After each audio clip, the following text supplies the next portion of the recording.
Praise Lord, जय मसीह की। मैं स्टैनली मैकवान, मेरे YouTube channel Hindi Gujarati Bible study में आपका स्वागत है। मेरे चैनल को आज अभी इसी वक्त आप सब्सक्राइब कर लीजिए और परमेश्वर के ज्ञान में आप बढ़ते जाओ। चिंता मत करो। परमेश्वर एक बार नहीं कई बार बोलते, आज के लिए चिंता मत करो, खाने के लिए चिंता मत करो, पीने के लिए चिंता मत करो, कपड़ों के लिए चिंता मत करो, घर के लिए चिंता मत करो, किसी भी बात की चिंता मत करो। लेकिन मैं बोलता हूँ आपको, क्या आपको चिंता नहीं है? आपको है चिंता। आप बार बार चिंता में ही रहते हो। मालूम है ब्लड प्रेशर क्यों आता है? चिंता की वजह से। थायराइड क्यों होता है? चिंता की वजह से। शुगर की बीमारी क्यों लगती है? चिंता की वजह से। कोलेस्ट्रॉल क्यों बढ़ता है? चिंता की वजह से। ये सारी बीमारियाँ चिंता की वजह से तो आती है। लेकिन मैं बोलता हूँ जब बाइबल में लिखा है चिंता मत करो, तो सही में चिंता नहीं होनी चाहिए, लेकिन फिर भी चिंता हो रही है। मैं बोलता हूँ किसको चिंता होती है? कौन है इंसान जो चिंता करता है? एक विश्वासी परमेश्वर के पीछे चलने वाला कभी भी चिंता नहीं कर सकता। तो चिंता करने वाला कौन है, वो जानने के लिए मेरे साथ लगातार इस वीडियो में अंत तक बने रहो।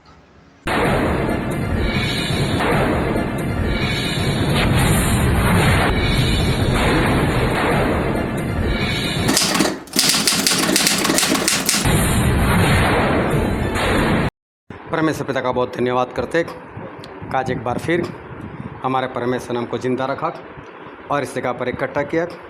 परमेश्वर पिता का बहुत धन्यवाद। आओ परमेश्वर के वचन की ओर चले और बाइबल से लूका रचित सुसमाचार उसका 15 अध्याय और 11 से लेकर 24। फिर उसने कहा, किसी मनुष्य के 2 पुत्र थे। उनमें से छोटे ने पिता से कहा, हे मेरे पिता, संपत्ति में से जो भाग मेरा हो वह मुझे दे दीजिए। उसने उनको अपनी संपत्ति बाँट दी और बहुत दिन न बीते थे कि छुटका पुत्र सब कुछ इकट्ठा करके एक दूर देश को चला गया और वहाँ कुकर्म में अपनी संपत्ति उड़ा दी।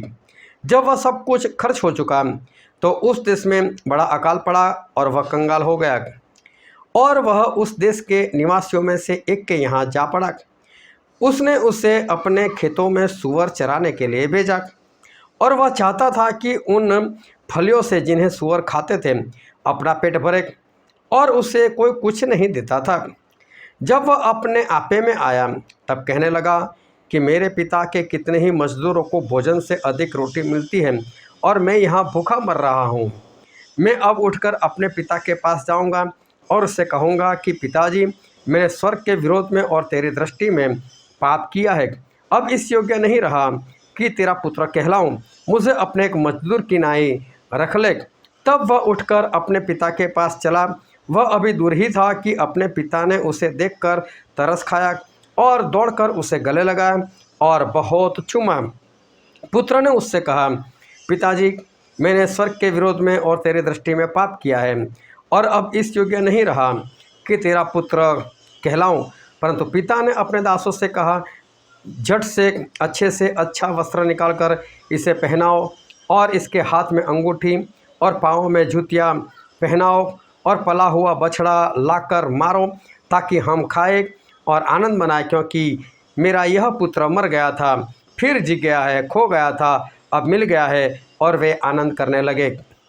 परमेश्वर पिता का वचन हमारे लिए बहुत ही आशीषित है और परमेश्वर पिता का वचन सच्चा है और बाइबल में लिखा है, यदि तू सच्चाई को जानेगा तो सच्चाई तुम्हें आज़ाद करेगी। बहुत ध्यान से परमेश्वर के वचन को सुनना, ताकि हम उसको दिल में उतार सकें और उसके अनुसार चलकर हम स्वर्गराज के वारिस बन सकें। जब प्रभु इस धरती पर थे तो एक बार वो प्रचार कर रहे थे, तो प्रचार करते करते उन्होंने दृष्टांत में एक बात की। और दृष्टांत में ऐसी बात की कि बीज बोने वाला वो बीज बोने के लिए गया।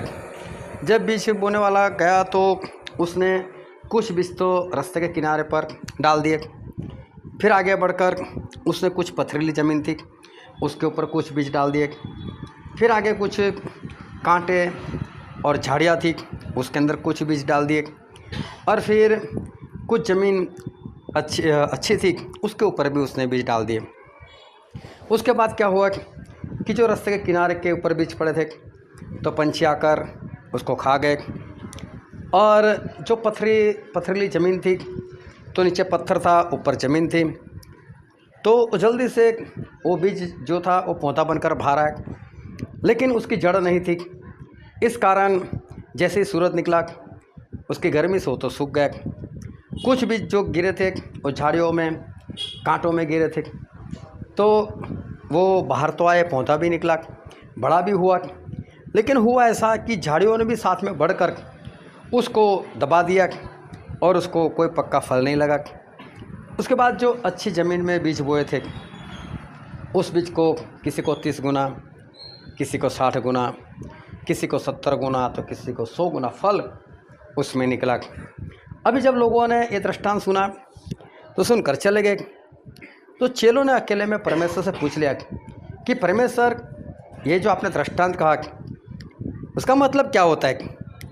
तब प्रभु से उनको पता है कि ये जो बीज है वो तो परमेश्वर का वचन है, और जो बीज बोता है वो तो परमेश्वर का संतान है, परमेश्वर का पुत्र है। मतलब जो परमेश्वर के दास लोग हैं। और उस वक्त जब प्रभु से थे तो प्रभु से अपने बारे में बात कर रहे थे, और आज जो परमेश्वर के लोग हैं, पास्टर है, सेवक लोग हैं, जो परमेश्वर के वचन बांटते हैं, ये वचन उनके लिए।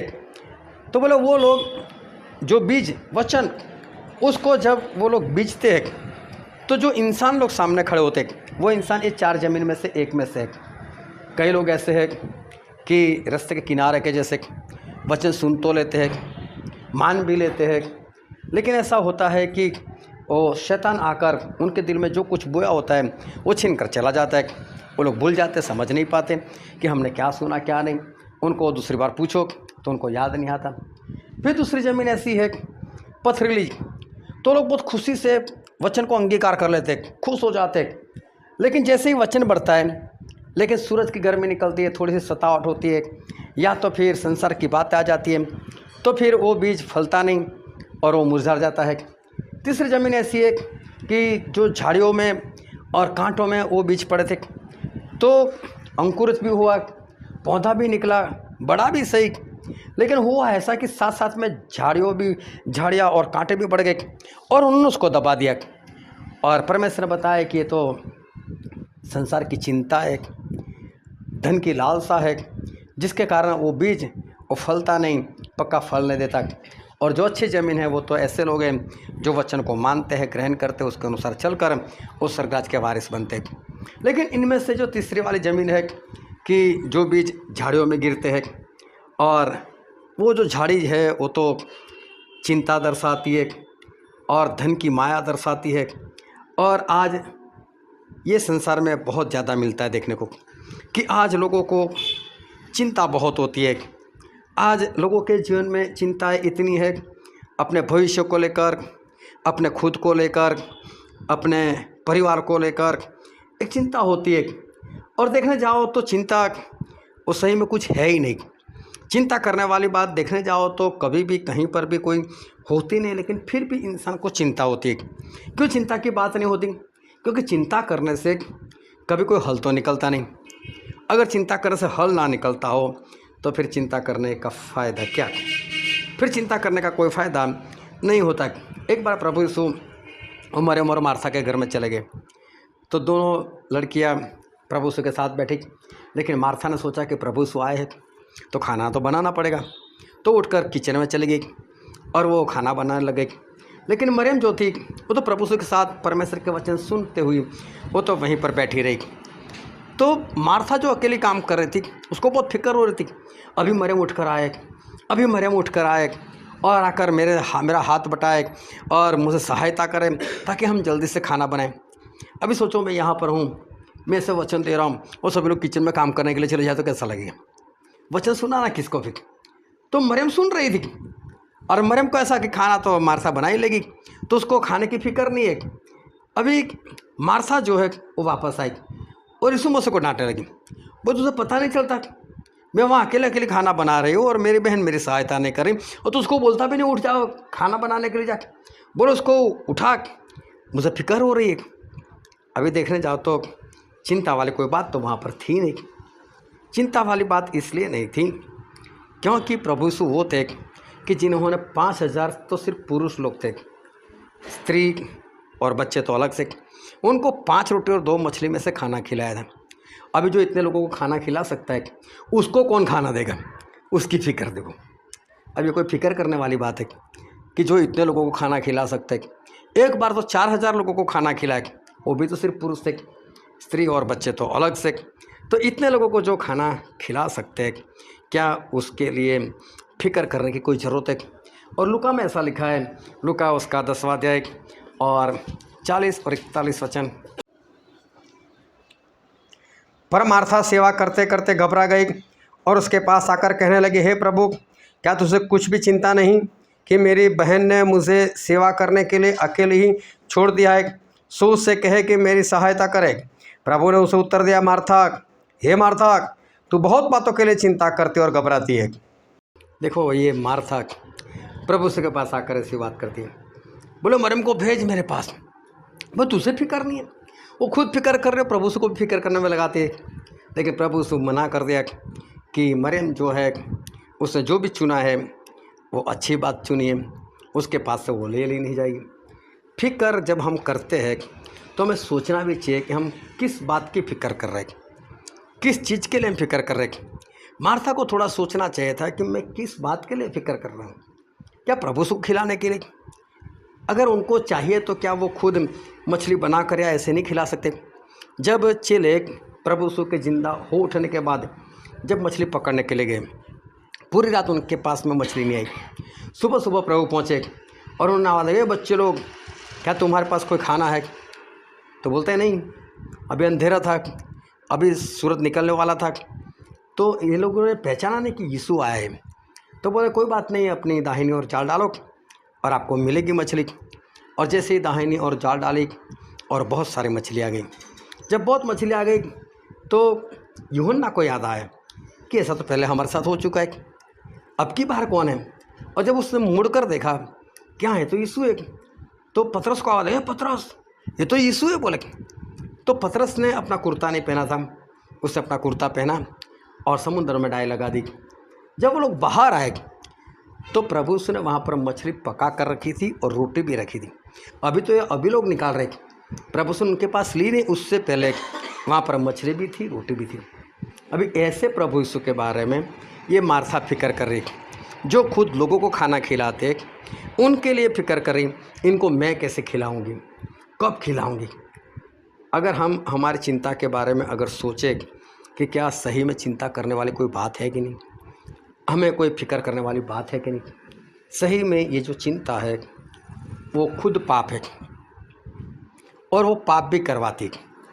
चिंता करना पाप है और चिंता वो पाप करवाती है। जब शाऊल राजा बने थे और राजा बनकर राज कर रहे थे तो 2 साल तो बहुत अच्छे से चले। अभी राजा का मतलब ऐसा होता है कि जो राजा बनता है उसके बाद उसका बेटा ही राजा बनता है, फिर उसके बाद उसका बेटा राजा बनता है, क्योंकि इसमें चुनाव नहीं होता। चुनाव होता है तो हो सकता है सरकार बदल जाए, लेकिन जहाँ पर राज होता है, राजा होता है, तो राजा कभी नहीं बदलता। यहाँ पर इजराइल के पास में एक देश है जॉर्डन, वहाँ पर देखने जाओ तो वहाँ पर भी लोकतंत्र है, वहाँ पर भी चुनाव होता है, जो भी पार्टियाँ है, लेकिन सबसे ऊपर राजा रहता है बस। और राजा का चुनाव कभी नहीं होता, चाहे कोई भी पार्टी आए, लेकिन पूरी जो सत्ता रहती है वो राजा के हाथ में रहती है। तो राजा का ऐसा होता है कि राजा के बाद उसका बेटा ही राजा बनता है। सिर्फ इतना हो कि अगर कोई दूसरा राजा वहाँ पर चढ़ाई कर आ जाए और इसको ख़त्म कर दे और इसका राज अपने वश में कर ले, फिर उसका राज चला जाएगा, वरना उसका राज कभी भी उसके हाथ से नहीं जाता। देखना, जब दाऊद राजा बने थे उसके बाद उसके बेटे बेटे बेटे बेटे हमेशा के लिए पूरा बाइबल ख़त्म हो गया, तब तक वो लोग राज करते रहे थे। जब तक गुलाम नहीं बने थे तब तक दाऊद की संतान वो लोग राज करते रहे थे। लेकिन शाऊल 2 साल तो अच्छे से चले। 2 साल के बाद उन्होंने जो नहीं करना चाहिए ऐसे काम किए, परमेश्वर की आज्ञा को नहीं माना। जब परमेश्वर की आज्ञा को नहीं माना तो परमेश्वर ने शमूएल के जरिए बुलवा दिया कि शमूएल उसको जाकर इतना बोल दे कि अब तेरा राज हमेशा के लिए नहीं रहेगा, अब तेरा राज मैं किसी और को दे दूंगा।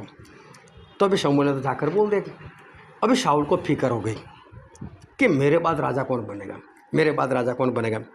अभी सबसे बड़ी बात तो ये है कि जब तक वो मरेगा नहीं तब तक उसका बेटा राजा नहीं बनेगा। और अभी मरने के बाद की फ़िक्र करने की कोई ज़रूरत नहीं। मरने के बाद की तो फिक्र नहीं करनी चाहिए। एक इंसान था, काफ़ी धनवान था, काफ़ी पैसा था उसके पास। उसने अपने अकाउंटेंट को बुलाया, बोले यार तू गिन कर तो देख मेरे पास कितने पैसे हैं और मैं कब तक मेरे पैसे चल सकेंगे, कितने साल तक चल सकेंगे। तो उसने सब गिनती कर कर बताया कि मालिक आपकी 6 पीढ़ी तक आप खा सको इतने पैसे। बोले 6 पीढ़ी तक खा सको इतने पैसे। बोला फिर 7वीं का क्या होगा। बोले उसको 7वीं पीढ़ी की फ़िक्र लग गई। अभी देखो कोई फिक्र करने वाली बात है। हमारा मरने के बाद जो हो कुछ चलता है। अभी पिछले हफ्ते मुझे किसी ने फ़ोन कर दिया और मुझे फ़ोन कर दिया, बोले मैं LIC से बोल रही हूँ। मैं कहा जी बोले। तो बोले मैं आपको एक बेनिफिट बताऊँ, डबल डेथ बेनिफिट। मैं बोला फिर से बताओ क्या बोला आपने, मुझे समझ में नहीं आया। बोले डबल डेथ बेनिफिट। मैंने बोला इसका मतलब क्या होता है। बोले अगर आप मर जाते हो तो डबल फ़ायदा होता है। मैंने बोला मुझे या किसी और को। मैंने बोला आपको शर्म नहीं आती, मेरे सामने मेरी मौत की बात कर रही हो। तो बोले नहीं ऐसा नहीं। मैंने बोला आप मेरी मौत चाहते हो। बोले नहीं नहीं ऐसा नहीं है। मैंने बोला मेरी मौत की क्यों बात कर रही हो। फिर उसे फ़ोन रख दिया। अभी देखो ऐसा लोगों को समझाते मरने के बाद, और मरने के बाद फिक्र ही क्या करनी। एक इंसान था, वो पानी में डूब रहा था, तो डूब रहा था, ज़ोर ज़ोर चिल्लाने लगा मैं डूब गया तो पूरी दुनिया डूब जाएगी, मैं डूब गया तो पूरी दुनिया डूब जाएगी। तो एक इंसान डर गया, बोला डूब जाएगा तो मुझे भी मार देगा। उसने अंदर डायलॉग आया, उसको जैसे वैसे बचा कर उसको बाहर लेकर आया। बोले तू मर जाता तो हम कैसे डूब जाते। बोले फिर मेरे तो सारे मरे हुए, जब मैं मर गया तो मेरे लिए सारे मर गए। तो बोले सीधा बोलना है भाई। हाँ मतलब हम मर गए, हमारी स्टोरी ख़त्म, बात ख़त्म हो गई। लेकिन मरने के बाद की फिक्र शाऊल को लग गई कि मेरे बाद मेरा बेटा राजा बनेगा या नहीं बनेगा। परमेश्वर ने तो दाऊद का अभिषेक कर दिया, तो मैं क्या करूं। तो देखो ये चिंता जो है वो करना पाप है, लेकिन जब चिंता है तो और भी पाप करवा दी। अब ये शाऊल जो था वो शाऊल और भी गुनाह करने लग गया। बोले दाऊद को ही ख़त्म कर दो, मेरे बाद दाऊद अगर राजा बनता है तो दाऊद को ही ख़त्म कर दो ताकि मेरा बेटा ही राजा बन सके। तो बीच में कौन आता, शमूएल। बोले शमूएल को भी मार दो। तो इस शाऊल राजा ने 38 साल दाऊद को मारने के पीछे लगा दे। बस पाप के ऊपर पाप, गुनाह के ऊपर गुनाह करता रहा, क्योंकि चिंता एक ऐसी चीज़ है जो खुद पाप है। और चिंता जब लोगों को आती है तो वो चिंता में लोग पाप ही कर देते हैं, उनसे गुनाह ही हो जाता है। और शाऊल ने 38 साल तक परमेश्वर के विरुद्ध में गुनाह किया। वो परमेश्वर के अभिषिक्त दास दाऊद और परमेश्वर के भविष्यवक्ता शमूएल उनको मारने का प्रयत्न किया। जबकि ये शाऊल ऐसा नहीं था कि पैसे वाला नहीं था। शाऊल राजा बना उससे पहले भी पैसे वाला था। उसके पिता ने उसको बोला था जब शाऊल राजा नहीं बना था, बोले बेटे हमारे गधे नहीं मिल रहे, खो गए। तो बोले तो अपने नौकर को लेकर जा, और नौकर को लेकर जा और गधे को ढूंढ कर आ। इसका मतलब उसके घर में नौकर लोग रहते थे, इतना पैसा था। जब नौकर को लेकर वो जाता है कहीं और वहाँ पर रात उनको रुकना पड़ता है, तो नौकर ऐसा बोलता है कि यहाँ पर परमेश्वर का एक दास है, कल हम उसको मिलने के लिए जाएंगे और उसको पूछेंगे कि हमारे गधे कहाँ हैं। तो शाऊल बोलता है ठीक है हम जाएंगे तो सही, लेकिन परमेश्वर के दास के पास जाएंगे तो कुछ दान तो देना पड़ेगा, मेरे पास पैसे नहीं बचे। वो बोलता है कोई बात नहीं, मेरे पास एक सोने की अंगूठी है। अभी देखो नौकर के पास भी सोना रहता था। तो इसका मतलब शाऊल का घराना ऐसा वैसा नहीं था, वो लोग धनवान होंगे, पैसे वाले होंगे। अगर राजा का पद उसके हाथ से चला भी जाता है तो भी ऐसा नहीं कि यूनाथन को कहीं पर, उसके बेटे को कहीं पर भीख मांगनी पड़ेगी, ऐसा तो था नहीं। लेकिन फिर भी ये शाऊल अपने बेटे की फ़िक्र कर रहा है, जबकि वो पैसे वाला है और उसको अपने बेटे की फ़िक्र करने की ज़रूरत नहीं थी। लेकिन सही में लोगों को ऐसी बातों की फ़िक्र होती है, ऐसे बात की चिंता होती है कि सही में उसकी चिंता करने जैसी है ही नहीं। क्योंकि परमेश्वर ने खुद बोला कि चिंता मत करो, मतलब ये आज्ञा हो गई, और आज्ञा है तो फिर हमें, अगर उस आज्ञा को हम नहीं मानते तो फिर उसको तो हम पाप कह सकते हैं, क्योंकि आज्ञा को तोड़ना वही पाप है। और शाऊल वो गुनाह पर गुनाह करता रहा और उसका दिमाग सही से नहीं चल पा रहा है कि मुझे सही में क्या करना चाहिए। शमूएल उसको बार बार बताया कि शाऊल तू सही से चल, तू गलती कर रहा है, तू परमेश्वर के रास्ते पर चल। लेकिन फिर भी उसको समझ में नहीं आ रहा था कि मैं क्या कर रहा हूँ और कैसा कर रहा हूँ।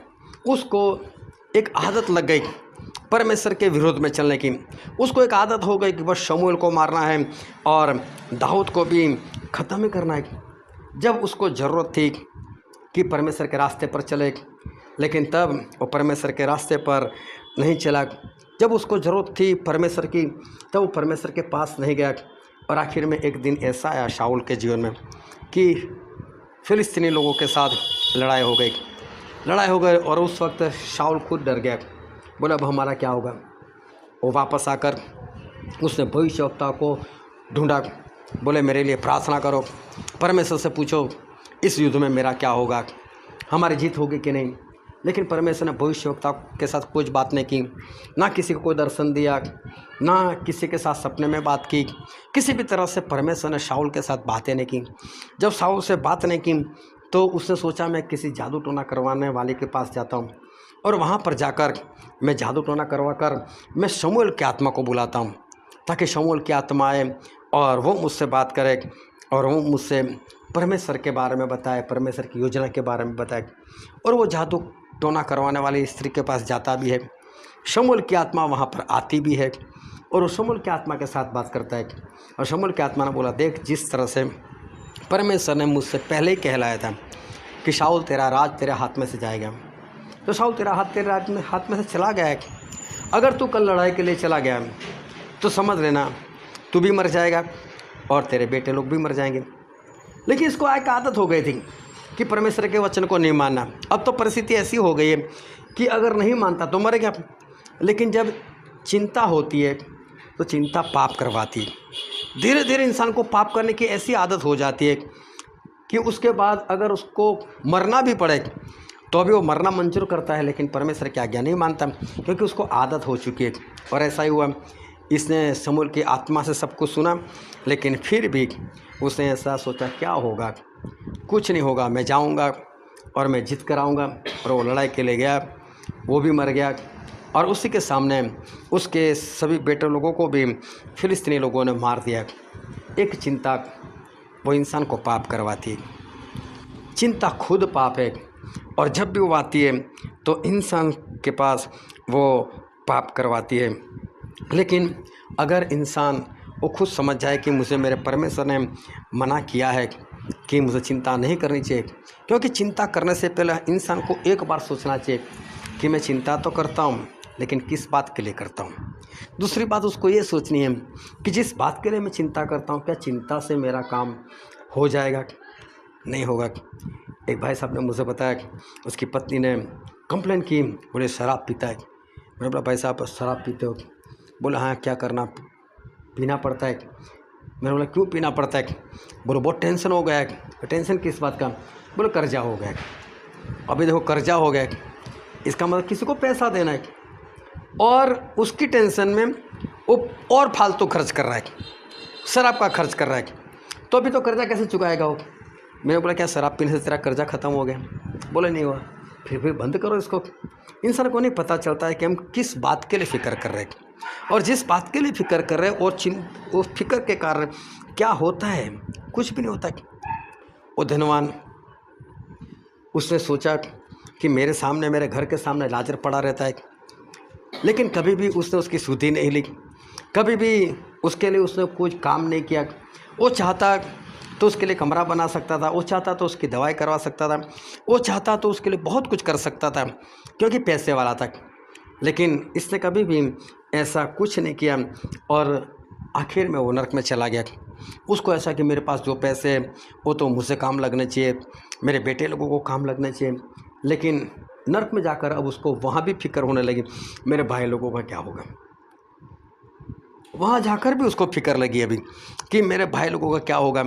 ये सही में बहुत ही गलत बात है कि हम फिक्र करते वो वहाँ से, क्योंकि परमेश्वर ने ऐसा बोला है कि नरक मतलब एक ऐसी जगह है जहाँ पर रोना और दांतों का पीसना होगा।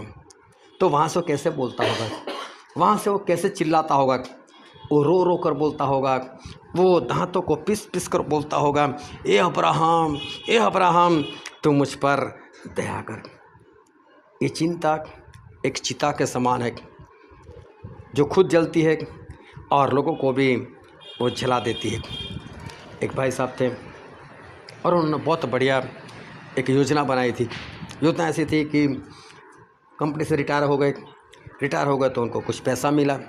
तो पैसा मिला तो उन्होंने गिनती लगाई कि मेरा घर खर्च कितना है और किस तरह से मुझे खर्च निकालना है और मेरा पैसा भी बचा रहे, क्योंकि अब तो मेरे को इनकम रहेगी नहीं। तो उन्होंने अच्छा सोचकर उन्होंने कुछ पैसे बैंक में डिपॉजिट कर दिए, मालूम नहीं किस तरह से किए, लेकिन उसका जो ब्याज आता था वो ब्याज इतना आता था कि उस ब्याज से उनका घर का गुजारा होता था। एक बार मेरा उनसे मिलना हुआ तो मैंने उनको पूछा कि भाई साहब कैसा चल रहा है आपका घर का गुजारा, और उन्होंने ये बात बताई। बोले मैंने तो बहुत बढ़िया तरीके से मैंने इस तरह से पैसे रखे और जो ब्याज मिलता है उस ब्याज के जरिए मेरा सब कुछ अच्छे से चलता है। मैंने भाई साहब को बताया, मैंने बोला आप गलत कर रहे हो। मुझे बोलता क्यों? मैंने बोला परमेश्वर ने तो ऐसा बोला कि ब्याज पर पैसे मत रखो, फिर आपने रखे क्यों? बोले नहीं तू नया नया है, तुझे समझ में नहीं आता है, मैंने बहुत बाइबल पढ़ी है, मैं लोगों को सिखाता हूँ, मैं तेरे से बड़ा हूँ और मुझे पता चलता है ऐसा कुछ नहीं है, बाइबल का कहने का मतलब ये नहीं। मिला कोई बात नहीं। लेकिन उसके कुछ दिन बीते और एक बार उनकी पत्नी बाथरूम से नहा कर निकली। जैसे ही नहा कर निकली उसके पैर में मोच आ गई। पैर में मोच आ गए थे इनको ने हल्के से लिए कि मोच आ गए होगा, दर्द होता होगा, कोई बात नहीं ठीक हो जाएगी। लेकिन 10-15 मिनट के बाद देखा तो पैरों में तो बड़ी सूजन आ गई थी, सूजन ज़्यादा थी। उससे पता चला कि हड्डी में कुछ हुआ है। अस्पताल लेकर गए, एक्सरे निकाला, डॉक्टर ने बोला हड्डी टूट चुकी है और अभी इनका ऑपरेशन होगा। ऑपरेशन का खर्च बताया, जो खर्च बताया इतना पैसे था नहीं हाथ में, तो जो फिक्स डिपॉजिट करवाई थी बोले इसको तोड़नी पड़ेगी। अब उन्होंने उसको तोड़ दिया, तोड़कर इनका खर्च करवाया। चलो पैर तो अच्छा हो गया, लेकिन इनका पूरा बैलेंस जो था वो बिगड़ गया। हर महीने जो पैसा आता था वो इधर उधर हो गया।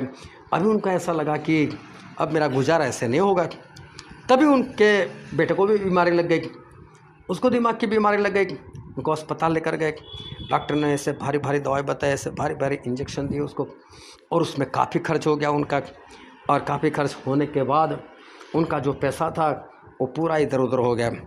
अब डिपॉजिट रही नहीं थी, अब ब्याज मिलता नहीं था, और आज उनकी मेरे ख्याल से आयु होगी 80 के करीब। आप मानोगे नहीं, आज उनसे सही से चला नहीं जाता। लेकिन आज भी वो एक संस्था में काम करते, अपनी एक्टिवा में पीछे 2 व्हील और लगा दिए, क्योंकि अब उनके पैर सही से काम नहीं करते, लकड़ी के सहारे चलते, लेकिन आज भी जॉब पर जाते।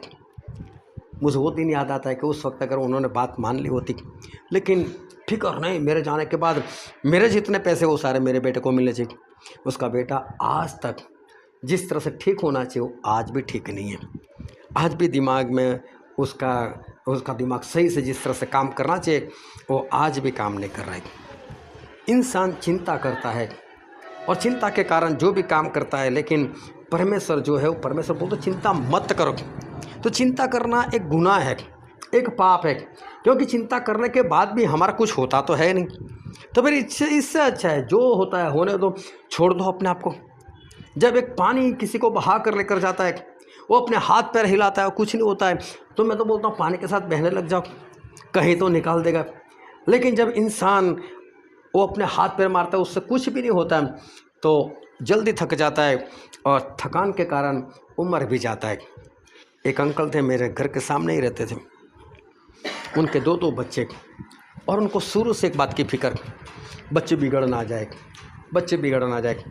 वो ध्यान से सुनना, ये हकीकत मैं आपको बता रहा हूँ कि 2 बच्चे, कभी उन्होंने अपने बच्चे को हमारे साथ खेलने के लिए भी नहीं भेजा। नहीं, बाहर निकलेंगे तो गाली बोलने लग जाएंगे, लोगों से गाली सीख जाएंगे, लड़ाई झगड़ा करेंगे, कहीं कुछ हो जाएगा। बस बच्चों को इतना स्कूल में ले जाना है और स्कूल से वापस घर में आना है, और कुछ नहीं। अगर किसी बच्चे ने कभी कोई गलती कर दी तो माता पिता दोनों ऐसा पिटते थे उसको, ऐसा पिटते थे, और घर का दरवाज़ा बंद कर कर पिटते थे। बच्चे चिल्लाते थे। मैं भी तो छोटा था, मैं तो उनसे भी छोटा था, लेकिन मेरे माता पिता बाहर निकलते कि कितना पिट रहे, चलो उसको छुड़ाते। लेकिन कहाँ छुड़ाने के लिए जाए, दरवाज़ा बंद कर देते थे। उनको छुड़ाने के लिए जाता था, जब दरवाज़ा खोलते तो मेरे पापा कई बार उनको समझाते थे, भाई साहब इतना मत पिटो बच्चे को। अभी वो लड़का 12वीं में आ गया, बड़ा लड़का। 12वीं में आने के बाद जब उसने 12वीं की एग्ज़ाम दी और एक सब्जेक्ट में फेल हो गया, एक सब्जेक्ट में फेल हो गया, उसको इतना डर लगा, मालूम नहीं मेरे पापा मेरे क्या हाल करेंगे। डर के मारे वो घर पर ही नहीं आया। मेरे से 2 साल बड़ा था, वो घर पर नहीं आया, आज तक नहीं आया। उसका क्या हुआ कुछ नहीं पता चला, कुछ नहीं पता चला। अभी अंकल के दिमाग में आया एक बच्चा तो मेरा चला गया। कभी किसी ने बोला दिल्ली में दिखाई दिया तो दिल्ली ढूंढने के लिए गए, कभी बोला अहमदाबाद में तो अहमदाबाद ढूंढने के लिए गए, बच्चा ना मिला तो ना मिला। अभी उनको फिक्र और हो गई दूसरे बच्चे की, अगर मैंने इसके साथ भी वही ज़्यादती की तो फिर हो सकता है कल कोई भी भाग जाए।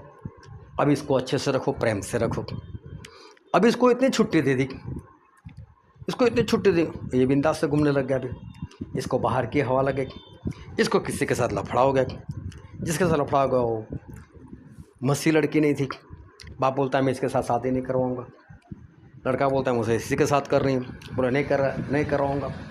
और फिर बाप ने किसी मसी लड़की के साथ शादी कर ली, उसके साथ वो सेट ही नहीं हुआ, उसके साथ अच्छे से रह नहीं पाए। जब लड़के ने देखा कि मेरी चलती नहीं और जिस तरह से मुझे जीवन जीना चाहिए वो मेरे बाप मुझसे करवा नहीं दे रहा है, तो फिर उसे शराब का सहारा ले लिया, शराब पीना शुरू कर दे।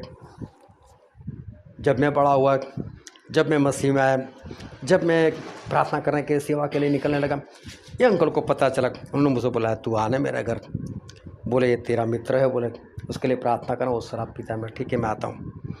मैं उसके घर गया, लड़का बैठा था, मैं चल तेरे लिए प्रार्थना करता, बोले कोई बात नहीं करवा दे प्रार्थना। उसके सर के ऊपर तेल लगा कर उसको कुछ समझा कर मैंने उसके लिए प्रार्थना की। प्रार्थना के बाद उसने क्या बोला, क्या मेरा सर छूट जाएगा? बोले हंस कर मुझे बोल रहा है क्या मेरा सर छूट जाएगा? मैंने बोला छूट तो सकता है। बोले नहीं मेरा नहीं छूटने वाला। मैंने बोला क्यों? बोले मैं ही छोड़ना नहीं चाहता। मैंने बोला क्यों? बोले तू सब कुछ जानता है, मेरी ज़िंदगी है क्या, मुझे जो चाहे मेरे पापा ने दिया नहीं, अब मेरी ज़िंदगी क्या है, बस मैं फसा पी कर मरना ही चाहता हूँ, बस मुझे नहीं चाहिए, जीना ही नहीं है। बोले तू क्या करे, कितनी बार मेरे लिए आएगा, मैं खुद नहीं छोड़ना चाहता। उसकी बात भी सही थी, जब वो नहीं छोड़ना चाहता तो कितनी भी प्रार्थना करो होगा क्या, तो फिर कुछ नहीं होने वाला था। उसके बाद ऐसा हुआ कि उसकी जो पत्नी थी उसके साथ उसका तलाक हो गया, क्योंकि दोनों अच्छे से रह नहीं पाते थे। आखिर में तलाक हो गया। उसके बाप को ऐसा लगा कि चलो इसको जो पसंद है वही ला कर देते। तो वो लड़की ने अभी तक शादी नहीं की थी। अभी कम से कम ये लोग पहुंच चुके थे 50 के ऊपर, अभी तब जाकर वो लड़की लेकर आए। अभी लड़का खुश था, अब उसको ऐसा लगा अब जीने में आनंद है। लेकिन तब तक जो शराब पिया था उसके लिए बीमारी लग गई, वो मर गया। मैं जो बोल रहा है एक बात बिल्कुल सच, वो मर गया। अभी उसके बाप के पास इतनी ज़मीन है, अभी वो लड़की जो आई वो भी विधवा है, उसकी माँ भी मर गई। अभी ससुर और ये बहू दोनों अकेले साथ में रहते। अभी ज़्यादा दिन नहीं, वो महीना हुआ होगा, मुझे उनकी बहू का फ़ोन आया, बोला आप यहाँ पर आओगे प्रार्थना के लिए? मैं बोला आओ तो सही, लेकिन काम तो क्या हो तो बताओ, किस बात के लिए प्रार्थना करें?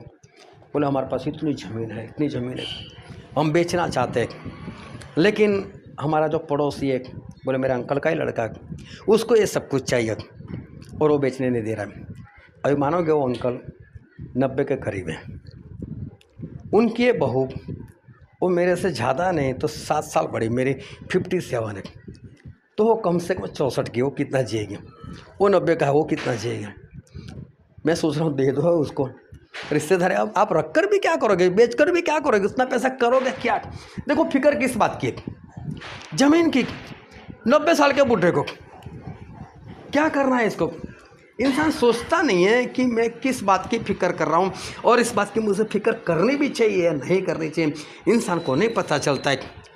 ये तो फिर भी मैं बड़ी बड़ी बातें बता रहा हूँ, लेकिन सही में कोई बात ऐसी नहीं है कि जिसके कारण हमें फ़िक्र करनी चाहिए, क्योंकि फ़िक्र से अगर हम कुछ कर सकते हैं फिर तो ठीक था कि हम टेंशन करें, लेकिन टेंशन करने के बाद भी कुछ नहीं होता। जब लोगों को पूछते भाई सब कैसा है, बोलो शांति है, देखिए जब उसको बोलो सही में शांति है तब सोच कर बताता है नहीं भाई। अगर किसी को बोलो भाई टेंशन मत करो तो बोलता है टेंशन तो होगा ही नहीं। ऐसा एक इंसान तो बताओ कि जिसको टेंशन नहीं है।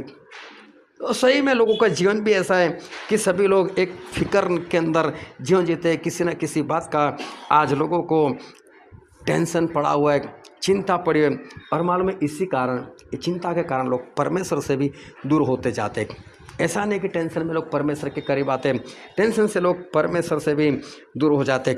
दूर का मतलब ये नहीं, वो मीटिंग में भी जाता है, वो चर्च में भी जाता है, प्रार्थना भी करता है, प्रभु पूछ भी लेता है, लेकिन फिर भी ये सब कुछ समझ लो एक दिखावा जैसा हो जाता है, क्योंकि उसके अंदर एक फिक्र पड़ी है, उसके अंदर एक चिंता है। शैतान उसको ये एहसास भी नहीं दिलाने देता कि तू परमेश्वर से दूर हो चुका है।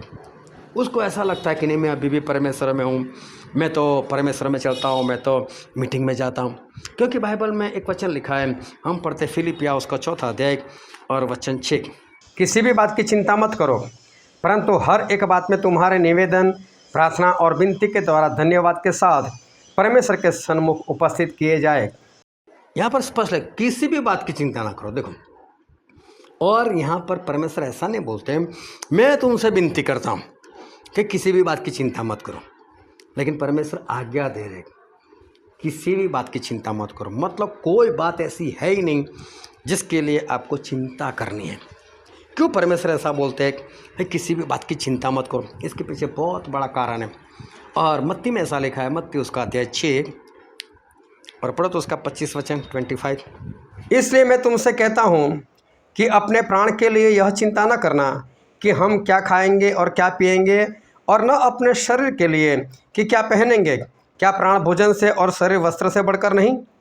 परमेश्वर बोलते हैं कि खाने पीने की चिंता मत करो, और दूसरे किस बात की? वस्त्र की चिंता मत करो। प्रॉब्लम क्या होता है, जब कहीं पर किसी की मृत्यु हो जाती है, और मृत्यु हो जाती है और वहाँ पर अफसोस के लिए जाना होता है, तो देखो अफसोस में अच्छे और महंगे कपड़े पहनकर तो जा नहीं सकते। और जब भी लोग अफसोस में जाते हैं, और ख़ास कर लेडीज़ की बात, तो जब तिजोरी खोलते हैं, अलमारे खोलते हैं और कपड़े देखते हैं, उनको सारे कपड़े नए दिखाई देते। वो लोग पहनूं के अफसोस के लिए तो कपड़े ही नहीं है, तो उसके लिए भी नए कपड़े सफ़ेद वाले लेकर आओ। उसकी फिक्र लग जाती, नहीं ऐसे कपड़े पहन कर जाएंगे तो। और अगर कोई त्यौहार आ गया और वही अलमारी खोलेंगे, तो उसमें से एक भी नया नहीं दिखेगा, वो नया तो लाना ही पड़ेगा, है ही नहीं। परमेश्वर बोलते क्या तुम्हारा शरीर, वो बोले इस कपड़ों से ज़्यादा नहीं है। तो बोले शरीर की फिक्र को छोड़कर आप कपड़ों की फिक्र करते हो, आप खाने पीने की फिक्र करते हो। परमेश्वर बोलते हैं ना, खाने पीने की फिक्र मत करो, क्योंकि आपके प्राणों से कपड़ों से ज़्यादा आपका प्राण कीमती है, और खाने से ज़्यादा आपका शरीर कीमती है।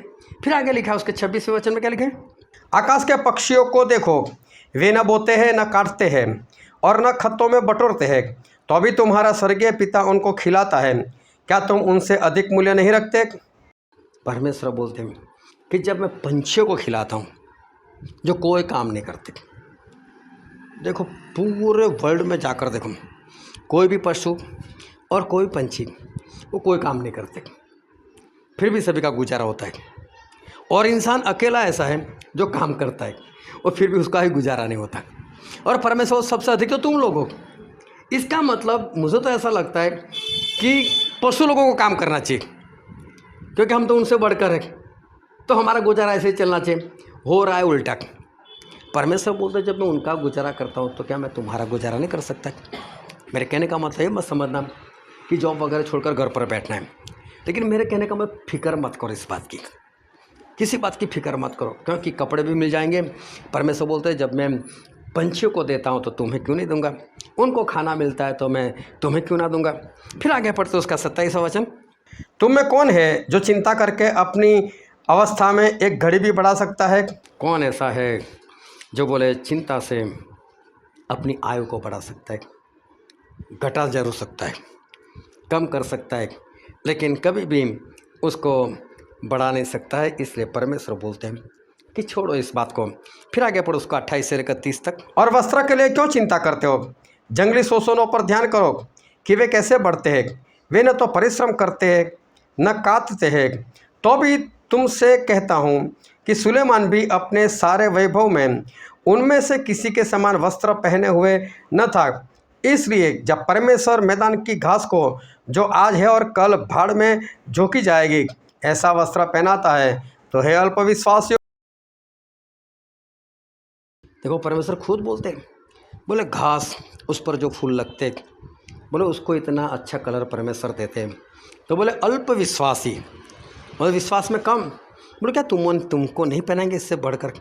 तो परमेश्वर हमें ज़्यादा देंगे, ऐसा परमेश्वर बोले। लेकिन फिक्र क्यों करते हो? बोले इस बात की फिक्र कभी भी नहीं करनी चाहिए। और आगे पढ़ो तो उसका 31 और 32, इसलिए तुम चिंता करके यह न कहना कि हम क्या खाएंगे या क्या पिएंगे या क्या पहनेंगे, क्योंकि अन्य जाति इन सब वस्तुओं की खोज में रहते हैं, और तुम्हारा स्वर्गीय पिता जानता है कि तुम्हें ये सब वस्तुएं चाहिए। परमेश्वर कहते हैं कि इस सारी बातों की खोज में कौन रहते हैं? अन्य जाति। परमेश्वर के लोग नहीं रहते।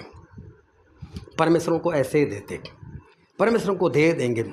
लेकिन परमेश्वर कहते हैं कि अन्य जाति लोग इसकी खोज में रहते हैं। और साथ में क्या लिखा है कि परमेश्वर ऐसा कहते हैं कि तुम्हें इस चीज़ों की आवश्यकता है, वो मैं जानता हूँ। हमें इस चीज़ की आवश्यकता है, वो परमेश्वर खुद जानते हैं। इसका मतलब हमें परमेश्वर को बताने की भी ज़रूरत है कि परमेश्वर मुझे कपड़े चाहिए, परमेश्वर मुझे खाना चाहिए। वो तो परमेश्वर को पहले ही पता है कि इसको ज़रूरत है। तो जब परमेश्वर को मालूम है तो परमेश्वर क्या करेंगे? परमेश्वर देंगे ही देंगे। लेकिन परमेश्वर एक रास्ता बता रहे हैं। और पढ़ो उसका 33 और 34 वचन, इससे पहले तुम उस राज्य और धर्म की खोज करो, सो ये सब वस्तुएं भी तुम्हें मिल जाएगी। सो कल के लिए चिंता न करो, क्योंकि कल का दिन अपनी चिंता आप कर लेगा। आज के लिए आज ही का दुख बहुत है। परमेश्वर बोलते कल की चिंता मत करो, परमेश्वर बोलते सिर्फ आज की बात करो। और परमेश्वर बोलते हैं कि चिंता से मुक्त होने के लिए बस एक ही काम करो। बोले पहले परमेश्वर का राज ढूंढो। बस बात सिंपल सी है कि हमें ढूंढना है परमेश्वर के राज को। और परमेश्वर क्या बोलते? ये सारी चीज़ पीछे आएगी। इसका मतलब हमें जितनी ज़रूरत है वो चीज़ें हमारे पीछे आने वाली। लेकिन हम क्या करते? परमेश्वर के राज को पीछे करते और इसके पीछे भागते। तो ये भी आगे आगे भागती, ना ये मिलती है ना परमेश्वर का राज हमको मिलता है। लेकिन परमेश्वर राज हमको एक सिंपल सीधा सा एक रास्ता बता रहे हैं कि आप लोग सिर्फ परमेश्वर के राज को ढूंढो। और परमेश्वर के राज को ढूंढोगे तो ये सारी चीज़ें आपको पहले से ही मिल जाएगी। हमारे परमेश्वर सब कुछ दे सकते, बोले सारी चीज़ें आपके पीछे पीछे आएगी। लेकिन ये चिंता एक ऐसी चीज़ है कि इसका ना चिंता से 4 तरह की बीमारी होती है। ये चिंता से 4 ऐसी बीमारी होती है कि जिसकी आज तक कोई दवाई भी नहीं बनी। एक तो है ब्लड प्रेशर, एक तो है डायबिटीज़ शुगर की बीमारी, एक है कोलेस्टेरॉल हार्ट को लेकर बीमारी, और एक है थायराइड। ये 4 बीमारियां ऐसी है कि इसको कंट्रोल में रखने के लिए कोई दवाई देते कि कंट्रोल में रहेगी। लेकिन कोई डॉक्टर ऐसा नहीं बोलेगा कि ये बीमारी हमेशा के लिए चली जाएगी, ये कभी भी नहीं जाती। लेकिन चारों बीमारी आती है सिर्फ फिक्र से, चिंता से आती है। अगर चिंता नहीं तो फिर ये बीमारी वो कभी भी नहीं आती। अभी होता क्या है, अगर ये बीमारी आ गई तो एक चिंता और बढ़ गई, अभी तक चिंता और बढ़ जाती है, क्योंकि अब ये बीमारी जाएगी कैसी।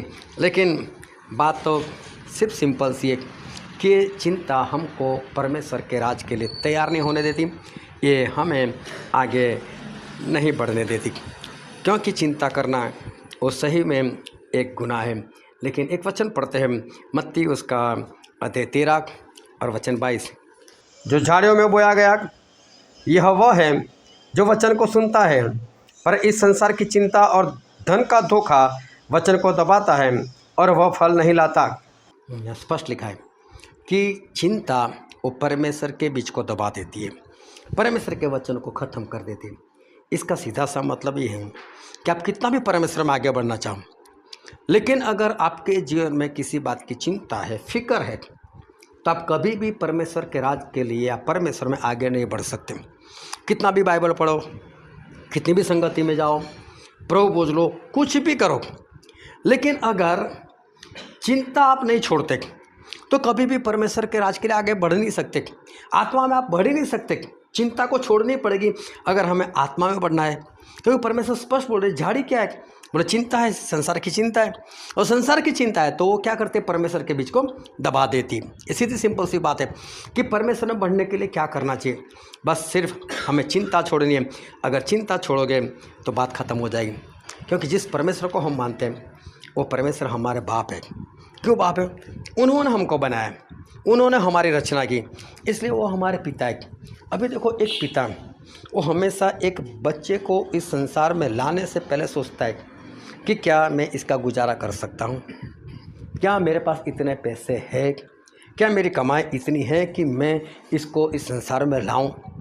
तो इसका मतलब कि बाप ने पहले से सोच कर रखा है। अगर हमारे परमेश्वर पिता ने, मैं कई बार जिन लोगों को बच्चे नहीं होते, मैं इनको स्पष्ट बोलता हूँ कि अगर उनकी कोई दवाई चलती तो पहले ही मना कर, दवाई तो बंद कर दो भाई। इसलिए बंद करा दो क्यों, जब तक उसके अंदर आत्मा नहीं आएगा बच्चे के अंदर, तब तक बच्चा जिंदा कैसे होगा। एक बच्चा जब पैदा होता है तो उसके अंदर परमेश्वर का दिया हुआ एक आत्मा आता है। ये आत्मा कौन दे सकता है? क्या कोई दवाई दे सकती है? क्या कोई गोली दे सकती है? कोई डॉक्टर दे सकता है? मैं सबसे पहले मना कर, पहले दवाई बंद करो, दवाई से कभी कुछ नहीं होने वाला है। और परमेश्वर जब किसी को बच्चा देते हैं, और परमेश्वर एक किसी भी एक स्त्री या पुरुष को इस पृथ्वी पर जन्माते हैं, उससे पहले उनको पता होता है कि इसको खाना चाहिए, इसको पीना चाहिए। आप देखना, मूसा को परमेश्वर ने बोला था कि मूसा, मैं इस्राएल लोगों को छुड़ाने के लिए आया हूँ, तू जा इनको छुड़ा, मैं तेरे साथ हूँ। तो मालूम है, मूसा बार बार इनकार कर रहा था। मूसा ने बोला, नहीं परमेश्वर, अगर मैं जाऊँगा इस्राएल लोगों को, उससे मैं कहूँगा कि मुझे अपने पूर्वज अब्राहम, इसहाक और याकूब के परमेश्वर ने दर्शन दिया है, तो बोलेंगे नहीं तुझे दर्शन नहीं हुआ है। वो लोग मुझसे ऐसा पूछेंगे कि उसका नाम क्या है, तो मैं परमेश्वर नाम क्या बताऊँ। तो परमेश्वर बोल, जा कोई बात नहीं, उसको बता देना मैं हूँ ने भेजा है। तो मूसा को मालूम था कि नाम पूछने की ज़रूरत नहीं है, लेकिन वो बहाना था। क्यों मूसा बहाना बता रहे? तो परमेश्वर ने बोला कि मैं हूँ ने भेजा, ऐसा बोल देना। मूसा ने देखा मेरा बहाना नहीं चला, मूसा ने फिर बोला, परमेश्वर कि वो लोग ऐसा बोलेंगे मुझे दर्शन नहीं हुआ। तो बोले, देख तेरा हाथ जो है, वो बोले अपने बदन में डाल। जैसे ही उसने बदन में डाला, उसका हाथ कोड़ी हो गया। बोले फिर से डाल, जैसा था वैसा हो गया। बोले चमत्कार कर कर बताना, वो लोग मान जाएंगे। बोले तेरी लाठी नीचे डाल, तो सांप हो गई। मूसा खुद डर कर भागे। बोले डर मत, सांप को पकड़ ले। जैसे ही पकड़ लिया, वो वापस लाठी बन गया। बोले चमत्कार कर कर बताना, फिर भी ना माने। तो बोले इन नदी से पानी निकालना और उसको मिट्टी पे डाल देना, वो लहू बन जाएगा। बोले 3 चमत्कार करना, वो मान जाएगा। मूसा का ये बहाना भी नहीं चला। तीसरा बहाना मूसा ने बता दिया कि परमेश्वर, मैं बोल नहीं सकता सही से, मैं हकलाता हूँ। परमेश्वर बोलता है, ये मुँह किसने बनाया? मैंने बनाया। ये जबान किसने बनाई? मैंने बनाया। बोले तू जा, तू डर मत, मैं हारून को भेजता हूँ तेरे साथ, बस वो बोलेगा तेरी जगह पर, लेकिन तू जा। आखिर में मूसा ने क्या बोला? परमेश्वर मैं नहीं जाना चाहता। फिर परमेश्वर उसके ऊपर क्रोधायमान हुए। लेकिन यही मूसा जब 40 साल के थे, तब वही इजराइल को छुड़ाना चाहते थे। और 80 साल के बाद वो छुड़ाना क्यों नहीं चाहते? क्या उनका प्रेम कम हो गया था? क्या परमेश्वर के ऊपर से विश्वास उठ गया था? ये बात नहीं थी। लेकिन 40 साल मूसा ने क्या काम किया था? अपने ससुर के भेड़ बकरे चराए थे। और 40 साल जो भेड़ बकरे को चराना, ये 1-2 भेड़ बकरे कहाँ थे? 100-200 कहाँ थे? तो 500-1000 होते थे। ससुर सुबह में वो जब भेड़ बकरे को निकालते होंगे तो वहाँ खड़े रहते होंगे, और भेड़ का दरवाज़ा वो बहुत छोटा होता है, उसमें से एक एक भेड़ बकरी निकलती। वो गिनते जाते देख मूसा 1000 हुए, शाम को 1000 चाहिए। अब एक बार निकल गया, अभी झुंड में उसको नहीं गिन सकते आप। अगर झुंड में कहीं एक इधर उधर हो गया तो मूसा की निगाहें नहीं भी जाएगी। जब वापस आएगा तब पता चलेगा 999, एक को ढूंढने के लिए वापस जाओ। ससुर बोलेगा लेकर आओ भाई, तो मूसा को तो वापस लेकर जाना पड़ेगा। फिर इतने लोगों को चराने के लिए हरियाली चाहिए, तो मूसा को तो वो ढूंढनी पड़ेगी। 1-2 बकरे को कहाँ खिलाना है, 1000 को खिलाना है, ऐसी जगह चाहिए। तो मूसा के दिमाग में ये सब काम कर रहा था कि अगर मैंने इस्राएल लोगों को छुड़ा लिया तो लाखों में है, इनको खाना चाहिए तो मेरे पास मांगेंगे, इनको पानी चाहिए तो मेरे पास मांगेंगे, मैं कहाँ से लाऊंगा। बस मूसा को ये बात की फिक्र थी, और इसलिए वो जाना नहीं चाहते थे। लेकिन परमेश्वर ने जब बोला, ये सारा चमत्कार बताया, बाद में मूसा बोला ठीक है चलो मैं जाता हूँ। और इसलिए देखना, मूसा बहुत अच्छी तरह से लोगों के साथ व्यवहार करते थे। लेकिन एक बार इन लोगों ने बोला हमको मांस खाना है, बोले हमको नॉनवेज चाहिए, हम तो मिस्र में नॉनवेज खाते थे। अब मूसा को भी बुरा लगा कि लोग क्या मांग रहे थे। तो उन्होंने परमेश्वर से बोला, परमेश्वर लोग कैसी मांग कर रहे हैं? बोले ये तो नॉनवेज मांग रहे हैं। परमेश्वर बोलते 1 दिन के लिए मांग रहे हैं, तो उनको बोलते मैं महीना खिलाऊंगा, जा। अभी मूसा हैरान, परमेश्वर कैसी बातें करते हो? क्या आप इस धरती के सारे पशुओं को मार दोगे? क्या पूरा समुद्र खाली कर दोगे? सारी मछली लेकर आओगे? कैसे खिलाओगे 1 महीना? मूसा को भी एक बार ऐसा हो गया कि परमेश्वर लाएंगे कहाँ से, फिक्र हो गई उनको, इतना सब नॉनवेज कैसे लाएंगे। तो कई बार इंसान वो ऐसे फिक्र में आ जाता है कि क्या करूं, क्योंकि फिक्र एक ऐसी चीज़ है, वो परमेश्वर के बीज को, परमेश्वर के वचन को वो दबा देती है, वो उसको आगे नहीं बढ़ देते। लेकिन परमेश्वर को मालूम है कि मैं जब किसी को छुड़ाता हूँ, मैं जब किसी को इस धरती पर भेजता हूँ, तो मेरी जिम्मेदारी है। आप देखना अभी बच्चे तो छोटे, लेकिन हर बार ऐसा हुआ है, जैसे जैसे बस्ती बढ़ती है, लोग खेत खरीदते हैं, वहाँ पर बिल्डिंग बन जाती है। अभी बिल्डिंग में तो रहने के लिए लोग आ गए, लेकिन खेत में आज तक जितना पैदा हुआ था वो तो कम हो गया। बस्ती बढ़ती है, खेत कम होता है, लेकिन आज तक कभी ऐसा हुआ कि कहीं पर किसी की आवाज़ जैसे कि इस संसार में गेहूँ नहीं है, चावल नहीं है, फिर भी परमेश्वर आज भी इतना ही उगाते। वो कैसे काम करते परमेश्वर? ये सारी फिक्र परमेश्वर को है। जब भी परमेश्वर चाहे किसी के भी जरिए, माता पिता चाहे कोई भी बने, लेकिन जो सही ओरिजिनल पिता है वो तो हमारे परमेश्वर। उनको मालूम है मैं किसी को अगर इस धरती पर भेजता हूँ तो उसको खाने के लिए चाहे, उसको पीने के लिए चाहे, मेरे पास इतना है और परमेश्वर के पास है, तभी भेजते। तो जिम्मेदारी किसकी है? परमेश्वर की।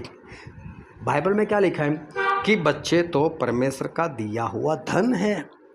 इसका मतलब वो परमेश्वर ने दिया है। अभी देखो, आप जब बैंक में पैसा रखते हो या चाहे सोना रखो, कुछ भी रखो, वो आपका है, सिर्फ उनको संभाल रखनी है, सिर्फ उसको चलाना है, उसका सौदाबाजी करनी है, या तो उसको कहीं पर इन्वेस्ट करना है और आपको ब्याज सहित उनको देना है, ये उनका काम है। अब जिम्मेदारी उनकी, लेकिन टेंशन किसको रहता है? जिसका पैसा है उसका। वो बोलेगा मेरा पैसा है। उसी तरह से एक माता पिता, उनके पास जो बच्चे होते हैं वो माता पिता उनके सही में माता पिता नहीं, उनका बाप सिर्फ परमेश्वर है। फिक्र उनको है।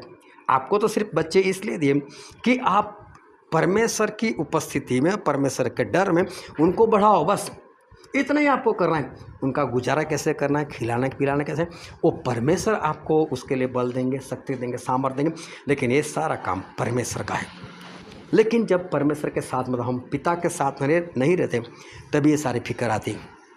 अभी देखो जो वचन में पढ़ा था, वहाँ पर एक इंसान था, उसके 2 बेटे थे। तो छोटा वाला आ गया, उसने आकर बोला, हे पिता, मेरे हिस्से में जो संपत्ति आती है वो मुझे दे दी। अभी देखो बाप तो बोल सकता है तेरे हिस्से में कौन सी संपत्ति, तूने कौन सा काम किया, मैंने कमाई की, मैंने देना चाहता।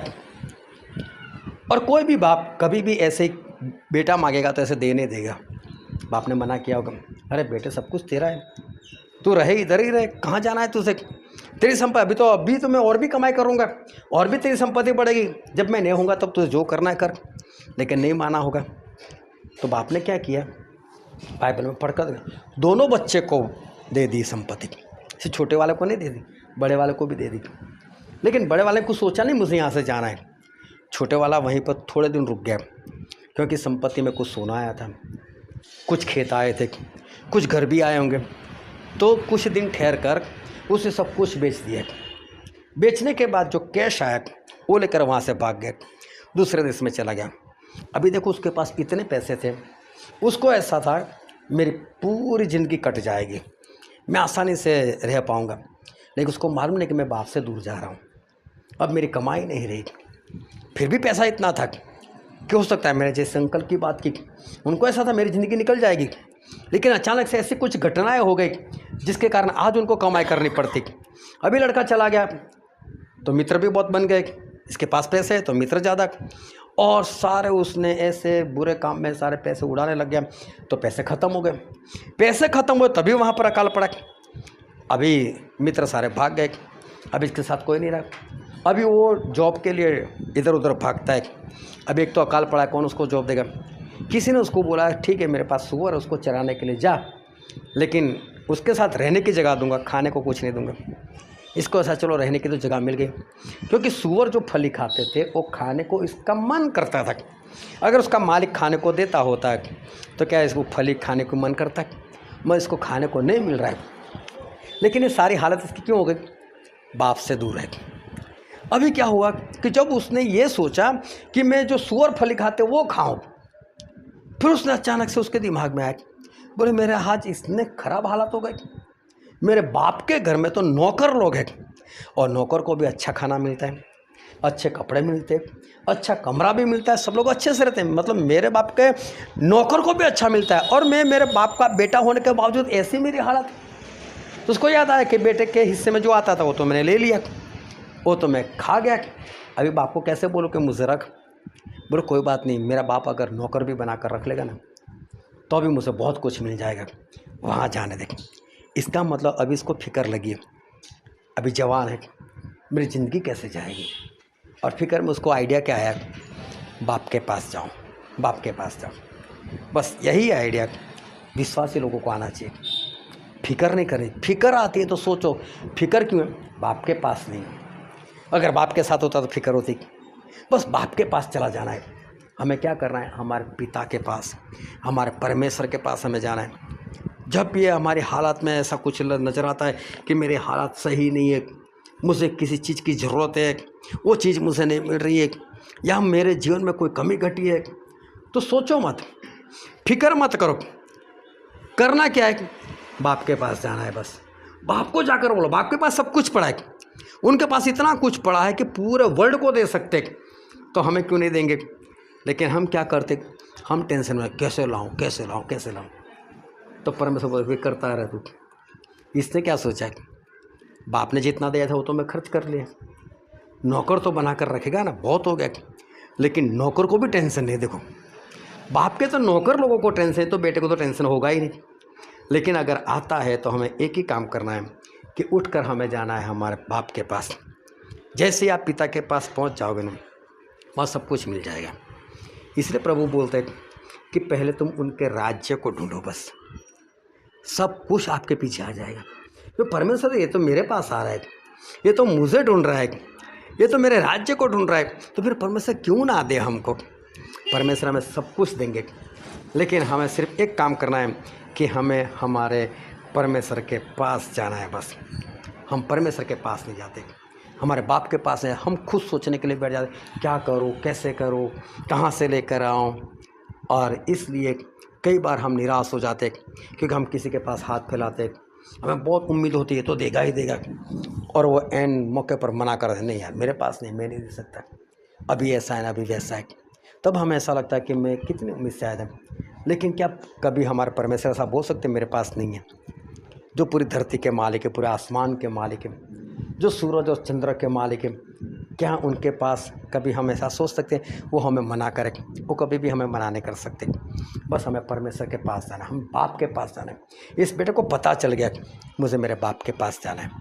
बस कोई भी चीज़ हो, कैसी भी बात हो, कैसी भी घटना हो, बाप के पास चले जाओ बस। और एक बार चले जाने के बाद मैं तो बोलता हूँ वहाँ से दूर मत जाओ, दूर जाते तभी तो समस्या होती, बाप के साथ बने रहो। अभी बाप ने तो बड़े बेटे को भी संपत्ति दी थी, बड़ा बेटा कहीं पर नहीं गया, तो बाप ने उसको भी पूछा होगा, बेटा तू नहीं गया, तेरा छोटे वाला तो चला गया, तू नहीं गया। और उसके बाप ने, उसके बच्चे ने बोला होगा, मुझे नहीं जाना भाई कहीं पर। उसको इतनी समझ थी कि बाप के साथ जो सुख है, शांति है, आनंद है, वो कहीं पर भी नहीं। कितना भी पैसा हो, लेकिन बाप को छोड़कर हम कहीं पर भी जाएंगे तो हमारा सब कुछ बर्बाद हो जाएगा। लेकिन हमारे पास कुछ भी ना हो, लेकिन बाप के पास चले जाएंगे तो समझो सब कुछ मिल जाएगा।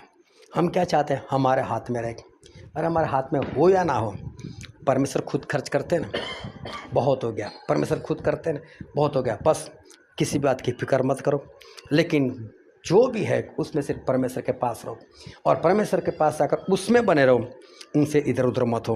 कभी भी चिंता नहीं आएगी, आई है तो परमेश्वर के पास चले जाते और वहाँ हमारी सारी चिंताएं खत्म हो जाएगी।